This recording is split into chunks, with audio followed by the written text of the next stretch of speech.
So it appears that our video exposing an ultra Orthodox rabbi saying that cannibalism is not a sin has gotten some traction on YouTube. And to add to that reality, there's a clear provision in the Torah that states you are not supposed to touch somebody's carcass.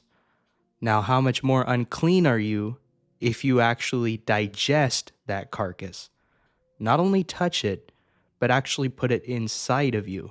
And we know that when Yeshua HaNotzri interacted with the Pharisees, he called them whitewashed tombstones. And this has a significant context in the ancient Israelite religion because when people were buried, they had these tombstones put next to them and they were painted white so that those who were sojourning or those who were just making their way around would know not to go near those bodies. And when you were nearing the time of the Pesach or the Passover in the land of Israel, you wouldn't want to be ritually unclean so as to not be able to keep the feast during the first month. One thing we can say is Rabbi Mizrachi's teachings are backed up by a spirit that is as unclean as a ritually impure carcass. Now, Rabbi Mizrachi is unfortunately a microcosm of a large-scale departure from the Torah within Judaism,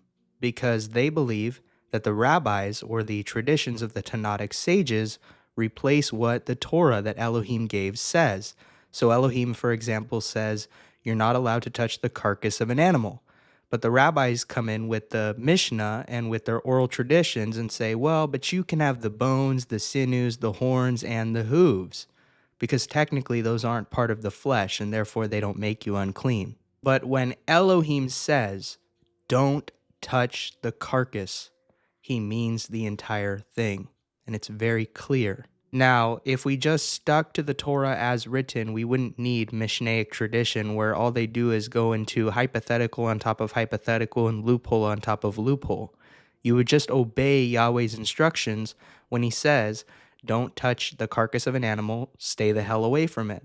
But no, instead you got to make up this whole thing about how we reserve the right to the bones unless you perforate them, and then once you touch the fluids that are inside of the bones, now you're ritually impure. Once you touch the marrow, you've touched flesh again. How about just don't touch the animal carcass at all, and we wouldn't be running into any of these problems where you need to write legal code on top of legal code to justify your theology. The Torah prioritizes something that is called circumstantial law rather than case law. The rabbis take Deuteronomy 17 and say, we've been given clear powers where when there's a matter that's too hard for you to distinguish between your neighbor, you come to us and we make new laws for you. But that's not what that says. What that passage says is that if you're having a dispute within the land, you go to the Beit Din in the land, and the Beit Din, according to the justice of the Torah, helps determine what's appropriate for the circumstance. What that means is that the application of Torah will be different to each individual situation, and you don't have this pileup of books and books and books and books of case law that help determine how everyone lives, because that becomes oppressive and tyrannical. It's actually Babylonian. Okay, if you want case law, then you can have American law. You can have Marbury versus Madison. But when it comes to Elohim's Torah, you don't get the right to establish mounds and mounds and mounds and mounds of case law to then do everything the opposite of what Elohim intended. Essentially, so much case law has piled up in the country of the United States of America that we're no longer doing what the founding fathers had intended for this country. And in like fashion, when we pile up mounds and mounds and mounds and mounds and mounds and mounds of case law that men have determined is law for every single person rather than just in an individual case, we're now doing the opposite of what the Father intended. In other words, you can't use case law to do away with the Constitution. Well, they've already done that here in the United States, but you absolutely cannot do that with Yahweh's law, because that's considered illegal. In Matthew chapter 28, verses 18 through 22, we see this seemingly odd episode where Yeshua curses the fig tree, and many rabbinites will look at this and say, he's a crazy person. He's a psychopath. Why would he do something like this? It just doesn't even make any sense. But in Matthew chapter 21, verses 18 through 22, we read, "In the morning, as he was returning to the city, he became hungry. And seeing a fig tree by the wayside, he went to it and found nothing on it, but only leaves. And he said to it, 'May no fruit ever come from you again.' And the fig tree withered at once.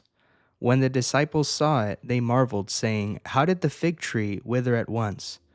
And Yehoshua, or Jesus, answered them, 'Truly I say to you, if you have faith and do not doubt, you will not only do what has been done to the fig tree, but even if you say to this mountain, be taken up and thrown into the sea, it will happen. And whatever you ask in prayer, you will receive if you have faith.'" One thing that's highly important to notice about this is that when we speak of faith in the Greek terminology, many people think it's just believing in God. But if you look up the word in the Strong's Concordance, which everybody has access to for free, it's very clear that the word for faith refers to a pledge or a confirmation or fidelity.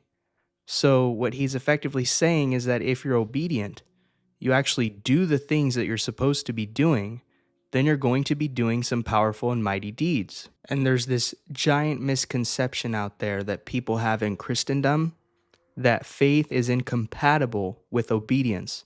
But what they're not taught by their Sunday pastor is that the word very often translated faith, or even words, have a connotation of performing actions that are righteous or living a righteous lifestyle. I mean, you get the point. So there are two primary moral takeaways we can get from this. Number one, if your life is fruitless, you're going to be judged with the same severity on the day of judgment by Yehoshua HaNotzari, or Jesus the Nazarene, on the day of judgment. And the second thing is you constantly have to be introspecting about whether you're bearing fruit. So what about your figs, essentially, is what the moral of this story is about. Why don't you think about whether your figs, or lack thereof, are even qualifying you on the day of judgment? In Hosea chapter 9 and verse 10, okay, that's the prophet Hosea in Hebrew, we read, "Like grapes in the wilderness I found Israel. Like the first fruit on the fig tree in its first season I saw your fathers. But what happened? They became fruitless. They came to Baal Peor, and they consecrated themselves to the thing of shame, and became detestable like the thing they loved." In other words, when they submitted themselves to Baal of Peor, they became like fig trees without figs. And Yehoshua is instructing his disciples to not do the same thing, so that they can continue in the power of Elohim as they walk in the Spirit. So we have Yeshua on one hand constantly alluding to the Tanakh in the Brit Hadashah, what we call the Renewed Covenant, but it's really just a book describing the Renewed Covenant. It's not the Renewed Covenant in and of itself. And then we have rabbis on the other hand saying he's completely crazy out of their own personal incredulity. Now, the rabbis mandate a prayer during the first month of the year, around the time of the Pesach, which is exactly when Yeshua cursed this fig tree to bless fruit-bearing trees. It's called the Birkat Halanot. Now, I'm not sure if they did this specifically as a response to Christianity, or if this was just an afterthought. This was just something completely different. But we read in the code of Jewish law that one recites a blessing when he sees trees that are blossoming. We're not commanded to do this in Torah. This is just added commandments. So, which do you believe actually holds weight? The Torah of Elohim, or oppressive majoritarian style rule and case law?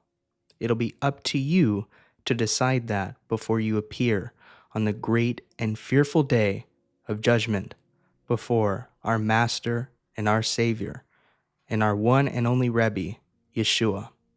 Shalom.